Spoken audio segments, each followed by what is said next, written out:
मैंने अपनी शादी में सभी चीज़ों को स्वीकार किया, लेकिन इसके बावजूद मुझे अपनी शादी में हमेशा कुछ कमी लगी। ऐसे में जब सच्चाई मेरे सामने आई, तो उसने मुझे हिला कर रख दिया। इस बात से बिल्कुल भी इनकार नहीं किया जा सकता कि परिवार में लड़की के पैदा होते ही उसे शादी का सही मतलब सिखा दिया जाता है। मुझे भी बचपन से यही सिखाया गया था कि शादी एक पवित्र बंधन है, जिसे हर कीमत पर संजो कर रखना चाहिए। शायद ऐसा इसलिए भी क्योंकि मेरे माता पिता और भाई बहनों की शादीशुदा जिंदगी बहुत ज़्यादा खुशहाल थी। यही एक वजह भी थी कि मैं इस बात पर विश्वास करने लगी थी कि जिससे भी मेरी शादी होगी, उसके साथ मैं कदम से कदम मिलाकर चलूंगी। लेकिन मेरे साथ ऐसा नहीं हुआ। समय के साथ मुझे समझ आया कि कैसे हम दूसरों की खुशियों की परवाह करते हुए खुद की खुशी को दांव पर लगा देते हैं। दरअसल जब मेरी शादी हुई थी, तो उस समय मैं केवल 25 साल की थी। अपनी शादी को लेकर मैं बहुत ज़्यादा उत्सुक थी। ऐसा इसलिए क्योंकि मुझे यकीन था कि मेरे माता पिता की तरह मेरा वैवाहिक जीवन भी काफ़ी अच्छा होगा। उन्होंने मेरे लिए एकदम सही इंसान चुना होगा, जो हमेशा खुश रखेगा। लेकिन मैं नहीं जानती थी कि मेरी किस्मत में कुछ और ही लिखा था। शादी से पहले मैं अपने होने वाले पति से 1 से 2 बार ही मिली थी। वह काफ़ी शर्मीला था। उसे देखकर मुझे यही लगा कि वह मेरे लिए एकदम सही है। मैं अपने फैसले से काफ़ी ज़्यादा संतुष्ट थी। मेरे पिता ने मेरी शादी बहुत अच्छे से की थी, लेकिन शादी की पहली रात मेरे साथ कुछ ऐसा हुआ जिसने मेरी ज़िंदगी को बुरी तरह से हिला कर रख दिया। सभी जानते हैं कि शादी की रात कितने मायने रखती है। इस अनुभव को यादगार बनाने के लिए मैं खुद को तैयार कर रखा था। मेरे पति अंदर आए, बैठे और मुश्किल से कुछ मिनट ही मुझसे बात की। उन्होंने यह कहकर बात खत्म कर दी कि वह थक गए हैं।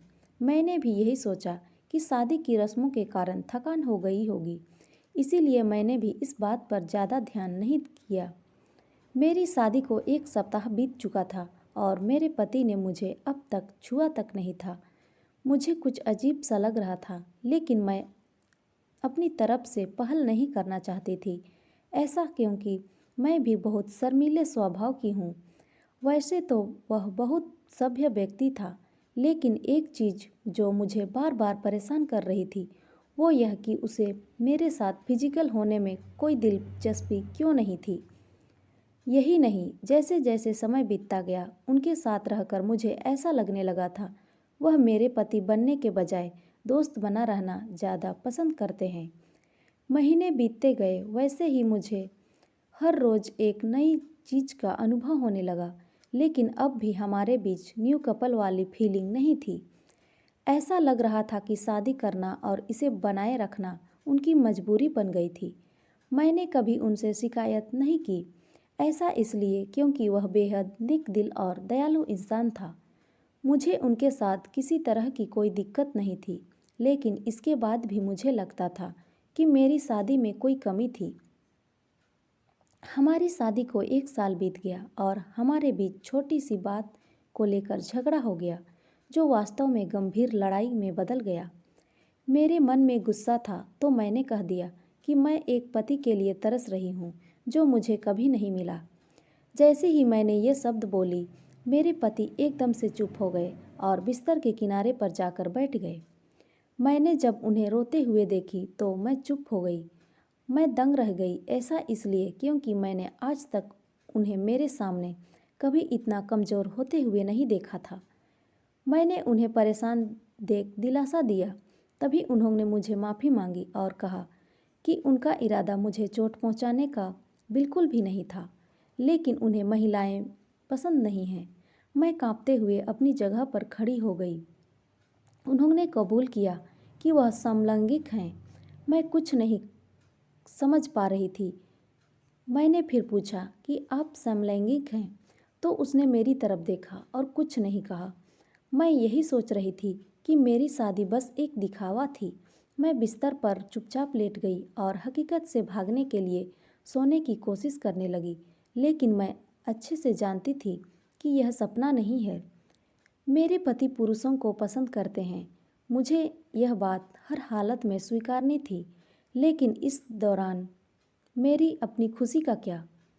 मैंने अपनी खुशी की परवाह न किए बगैर उनके साथ जीवन भर शादी का ढोंग रचाने का फैसला किया। हालांकि मुझे धोखा देने के लिए उन्होंने मुझसे माफ़ी मांगी। उन्होंने कहा वह सब कुछ मुझे बताना चाहते थे, लेकिन उन्हें लगा कि वैवाहिक जीवन में व्यस्त होने के बाद शायद वह बदल जाएंगे, लेकिन ऐसा नहीं हुआ। हमने फैसला किया कि अब ऐसा नहीं चल सकता, हमें किसी न किसी निष्कर्ष तो पहुंचना ही होगा। ऐसे में हमने तलाक की अर्जी दायर की, जिसकी वजह से हमारे परिवार के बीच संबंध खराब हो गए। लेकिन मेरे और मेरे पति के बीच दोस्त के रूप में रिश्ता मजबूत हो गया। तो दोस्तों, ये कहानी आपको कैसी लगी कमेंट में ज़रूर बताएं, और अच्छी लगी हो तो लाइक, शेयर और सब्सक्राइब ज़रूर करें। धन्यवाद।